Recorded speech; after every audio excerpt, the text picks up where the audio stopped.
दोस्तों page industry ने अपने क्वार्टर 2 के नंबर को डिस्क्लोज कर दिया है। तो चलिए देखते हैं क्या है क्वार्टर 2 के नंबर्स के अंदर। लेकिन उससे पहले बता दूं, कंपनी की ओर से डिविडेंड की भी अनाउंसमेंट की गई इस क्वार्टर में। 125 रुपये के हिसाब से कंपनी आपको डिविडेंड देने जा रही है, जिसका जो रिकॉर्ड डेट होने वाला है वो आपका होने वाला है 19 नवंबर। तो याद रखिए 19 नवंबर रिकॉर्ड डेट है कंपनी के 125 रुपये डिविडेंड के लिए।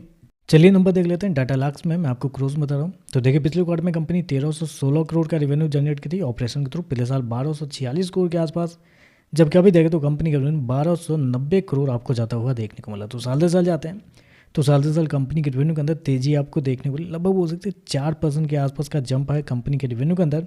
जबकि क्वार्टरली बेस पे जाते हैं तो क्वार्टरली बेस पे कंपनी के रेवेन्यू के अंदर 2% के आसपास की गिरावट है। तो कंपनी का रेवेन्यू क्वार्टरली बेस पे हल्का सा गिरा है, जबकि साल दर साल हल्का सा बढ़ता हुआ देखने को मिला है।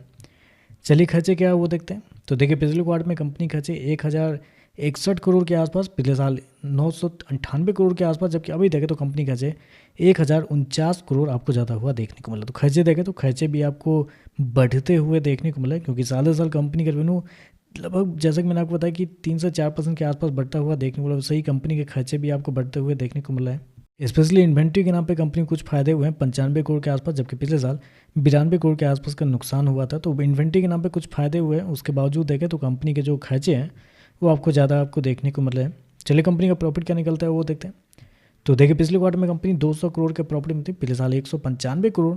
अभी देखें तो अभी भी लगभग 195 करोड़ ही आपको देखने को मिला। तो साल दर साल जाते हैं तो साल दर साल कंपनी का प्रॉफिट फ्लैट आपको देखने को मिला है। क्वार्टरली बेस पे जाते हैं तो यहाँ पे गिरावट आपको देखने को मिला है, लगभग 3% के आसपास की गिरावट आपको देखने को मिली। जैसे कंपनी का रेवेन्यू आपका 2% गिरा है क्वार्टरली बेस पे, वैसे ही कंपनी का प्रॉफिट भी 3% गिरता हुआ देखने को मिला। तो क्वार्टरली बेस पे कमजोर है, साल दर साल देखें तो फ्लैट ही आपको देखने को मिला, क्योंकि रेवेन्यू भी 3% के आसपास बढ़ रहा है, 3-4%।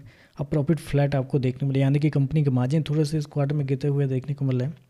ईपीएस की बात करते हैं तो देखिए पिछले क्वार्टर में 180 रुपये, पिछले साल 175 रुपये, अभी देखें तो 174 रुपये के आसपास देखने को मिल रहा है। तो ओवरऑल देखा जाए तो कुछ खास नंबर आपको देखने को नहीं मिले, साल दर साल कोई ग्रोथ ज़्यादा आपको देखने को नहीं मिले। उसके बावजूद कंपनी का प्रॉफिट फ्लैट है, कंपनी के मार्जिन थोड़े से गिरते हुए देखने को मिले। तो थोड़े से मुझे लगता है थोड़ा सा निगेटिव ही आपको देखने को मिल रहा है।